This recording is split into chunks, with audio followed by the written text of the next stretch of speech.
dan indah. Nah itu ciri-ciri orang yang memiliki kecerdasan spiritual, SQ. Ya.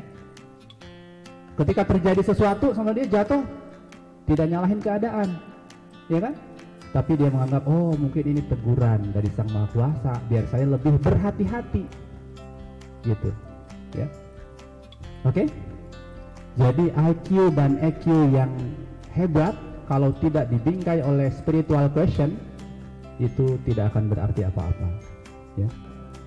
Ditunjukkan satu persatu. Hey sir, are you looking this? This is my favorite, apa tuh? My favorite collection. Ini adalah koleksi favorit saya. Ini saya dapatkan waktu saya pernah ke Thailand. Ini barang langka. Oh, ya. Jadi yang akan menjual pesawat itu ngangguk-ngangguk saja, ya. Ditemani oleh asistennya. Terus berkeliling, gitu kan? Dia menunjukkan dengan bangganya itu apa yang dia miliki. Artinya dia ingin menunjukkan bahwa dia cinta seni. Tidak hanya bisnis, dia juga mencintai benda-benda seni, gitu kan? Setelah di akhir dari parade itu, ya, kemudian si bos itu bertanya, bos Petronas itu kepada si calon penjual pesawat, how do you think sir? Bagaimana menurut anda sir? Oh, sangat bagus, sangat baik. Bapak berarti pencinta seni, sampai bisa mengoleksi benda-benda yang begitu langka, gitu ya? Oh yes, that's good, kata si bos Petronas, ya kan? Nah kemudian dia bertanya kepada asistennya tadi, asisten si yang mau jual pesawat, karena terlihat orang itu diam aja dari tadi tanpa ada respon apa-apa, gitu kan? Kemudian si bos Petronas ini bertanya kepada asistennya itu, oh, how about you sir? Bagaimana menurut anda pak? Oh ya, bagus, that's very good, ya. Itu sangat bagus tuan. Tapi asal anda ketahui bahwa barang-barang ini juga itu banyak dijual di loakan di Jakarta. Profesor tahu tempat benda-benda yang penting, dia mengatakan asal anda tahu saja, barang-barang yang anda koleksi itu sebagian itu ada di Jalan Surabaya, di Jakarta, dijual dengan harga murah. Kira-kira gimana perasaan orang yang mau membeli pesawat? Kecewa dan tersinggung. Akhirnya, tapi dia tidak mengatakan dalam hati. Selesai seperti itu, oke, masalah pesawat nanti kita bicarakan lagi. Akhirnya tidak jadi, teman-teman. Apa yang salah? Apa yang salah? Seorang asisten itu, seorang profesor yang serba tahu, tapi dia mengatakan apa adanya. Barang kayak gini mah di sono di Jakarta banyak, tuh di loakan dijual. Coba kira-kira kalau kita punya menghadapi masalah seperti itu, tersinggung nggak? Tersinggung. Apa yang bisa kita tarik kesimpulan?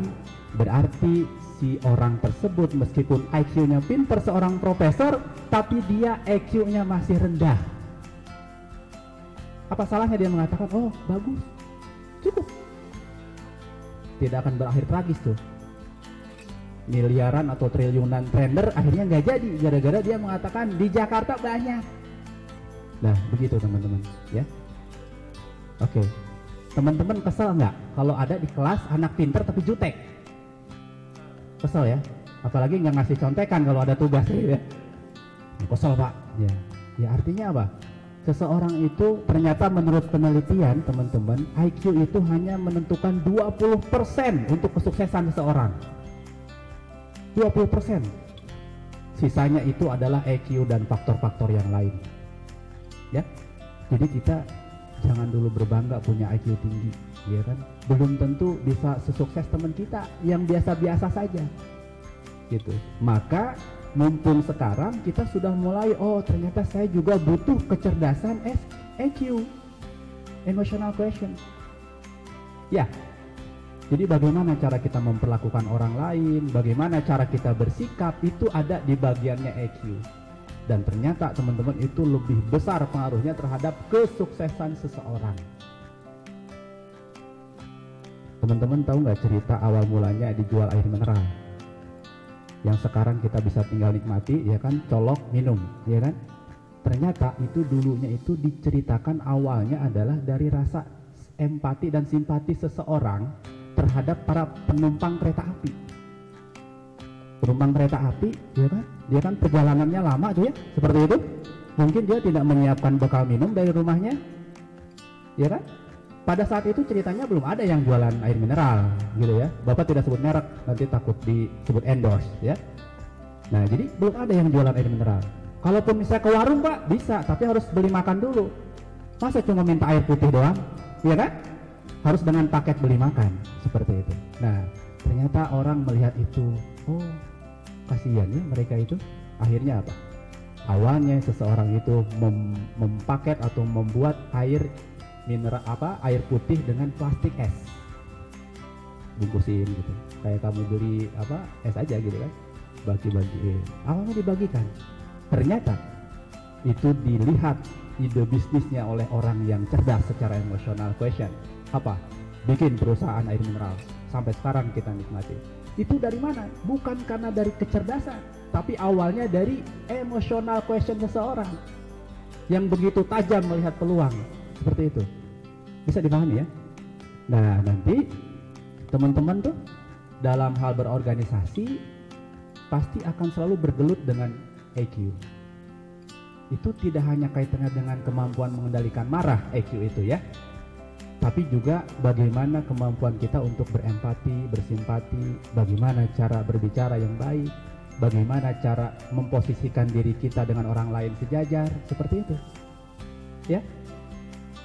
Contoh misalnya, suatu saat kalian ditugasi untuk membuat satu kegiatan yang membutuhkan banyak sponsor, ya, perusahaan-perusahaan besar, gitu.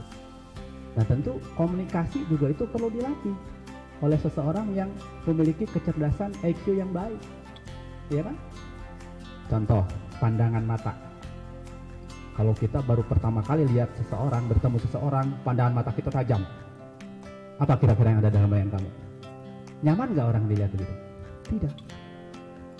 Jadi kalau kita pertama kali melihat seseorang, itu jangan menatap tajam. Gunakan sisi mata kiri, sisi mata kanan, dan senyum.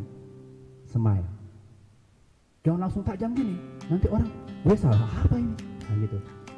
Begitu juga kalian ketika misalnya mau negosiasi ini di organisasi, mengajukan proposal, ya. Karena tegang kali ya, kita relax, santai gitu kan. Kemudian senyum.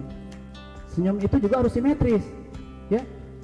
Jangan 2 cm ke kiri, 1 cm ke kanan. Coba deh, kalau senyum begitu tidak simetris, disangka malah meledeh, ya kan? Jadi senyum kita simetris, ya kan? Nah, ini Bapak ingin sedikit memberikan tips-tips itu, ya kan? Kemudian kalau misalnya mau bermaksud untuk meminta sesuatu, kalian jangan terlalu to the point dulu. Pasti sudah kalian lakukan terhadap bapak ibu kalian, ya kan? Kalau mau sesuatu itu tidak to the point. Pak, Bapak keren deh kalau pakai baju itu. Mama pasti lihatmu suka banget, Pak. Oh gitu ya? Jadi angkat dulu apa yang dia sukai. Pak, aku tadi sempat nonton bola loh. Di itu cuma di Detikcom. Aku lihat MU menang, Pak. Kebetulan ayahnya tuh suka MU gitu. Padahal itu cuma ngarang doang gitu ya. Ini bagian dari street EQ. Bapak bukan ngajarin bohong, bukan. Ya kan? Jadi kita usahakan dulu sejajar dengan dia. Gitu. Oke? Kemudian padahal lihatnya juga cuma judulnya doang Detikcom. Oh, udah MU menang 2-0. Prosesnya gimana dia nggak tahu, ya kan? Oh, jadi kamu senang MU juga? Iya, Pak. Oh gitu. Nah, barulah kita ambil hatinya. Kemudian, Pak, Bapak kan bajunya keren. Aku pengen baju dong, Pak. Nah, gitu ya. Jadi artinya kemampuan seseorang untuk bisa meyakinkan orang lain secara empati dan simpati itu kecerdasan EQ. Dan bagaimana cara kita berinteraksi di kelas, setiap hari, di rumah, dan di sekolah itu juga melibatkan semua EQ kita. Paham?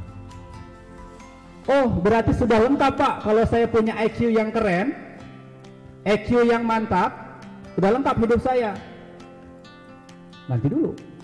Seseorang punya EQ yang oke, kemudian punya emotional question yang baik, kalau tidak dibingkai dalam satu bentuk SQ, dia akan menjadi pembohong besar. Contoh kayak tadi, pura-pura ngerayu bapaknya, ya kan? Pengen dibeliin baju. Berarti kan cerdas itu, ya kan? Tapi kalau tidak dibingkai dalam satu ranah yang lebih besar, yaitu spiritual question, maka kita akan menjadi orang-orang yang pandai berbohong dan bersandiwara. Paham maksud saya? Maka sekarang tibalah kita harus melihat bagaimana spiritual question itu dibutuhkan untuk mengerem itu semua. Ya, next. Ya, oke. Nah, teman-teman, ini tadi pembagian IQ, EQ dan SQ itu. Bahwa SQ itu adanya di sini, ya. Ya, ini namanya temporal lobe. Ya, dia mendasari semua yang ada. Jadi kalau IQ itu adanya di left brain, otak kiri. Kalau EQ itu di otak kanan. Ya, kalau SQ, spiritual intelligence atau question, itu adanya di temporal lobe. Itu dia menyeluruh di bagian otak kita. Ya, ternyata SQ juga butuh kecerdasan. Apa sih SQ itu?